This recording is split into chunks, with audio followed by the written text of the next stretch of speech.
Space is a seemingly endless domain, expanding far and wide with vast secrets and wonders that those who are bold enough will be capable of discovering them. There's an appreciation for the many unknown elements that make up the known universe and the things we can benefit from. What's going on with that?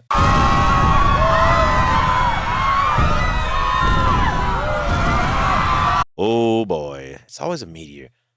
It's already an issue when this space debris causes immense damage on a surface level, but today's title decided to throw in some nasty biological aspect. If you haven't guessed it yet, it's zombies. In this video, we're focusing on Ground Zero. It's an upcoming title developed by Malformation Games and published by Quali? I'm sorry for butchering it. At the time of recording this, it's scheduled to release April 16th, 2026.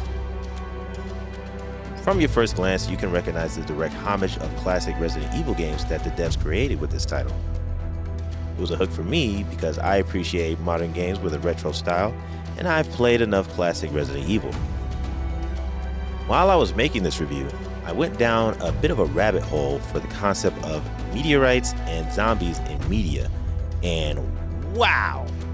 I wasn't aware of the movies with this theme. I've seen movies with meteors in them before, but never anything with zombies being a byproduct.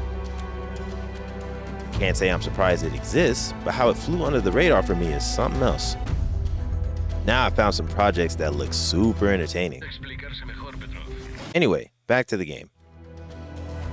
For the premise of the game, two elite operatives named Sayun and Evan are sent out to an area after the impact of a meteor destroyed a fictional South Korea.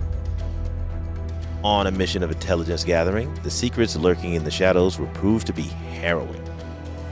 Within the devastating scenery, they discover these grotesque creatures that used to be normal people and animals, but now there's a biological agent of horrific proportions causing them to return as these horrendous, nasty abominations. And the worst part? The zombies aren't the only enemies to worry about. As far as my feelings for this demo, I really enjoyed my playthrough. I died like 7 times, but I enjoyed this game. I like both of the characters, even though you only play as Sayun. I'm making a guess here, but based on the trailer, I believe you'll either play as both characters from a switching place kind of approach, or like Resident Evil 1, where you play as a character based on difficulty. I chose the normal difficulty level, and before you start the level, you get to choose a path. I chose the beach. It didn't look this good. For the mechanics of the game, it's very similar to OG Resident Evil, but the incentives are pretty distinct.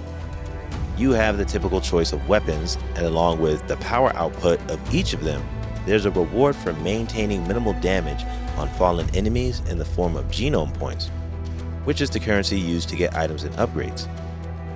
Even though Resident Evil games have a system of finding money throughout levels, I don't believe they ever rewarded you for a less mangled zombie outside of pure ammo conservation and survival. One little detail I enjoyed in this title was Sayun going between speaking Korean and English depending on who she's talking to. It helped ground the fact that we're in fictional South Korea, so the native language being present feels natural, you know? This game captures nostalgia for those who grew up playing in this era of horror survival, and is an overall great experience for gamers in general. I highly recommend taking the time to play this demo. Well, that's all I got to say for now. Let me know what you think and if this game piques your interest. Don't forget to like, comment, and subscribe to the Tanuki Media channel for more content. Till the next memo, fellow gamers.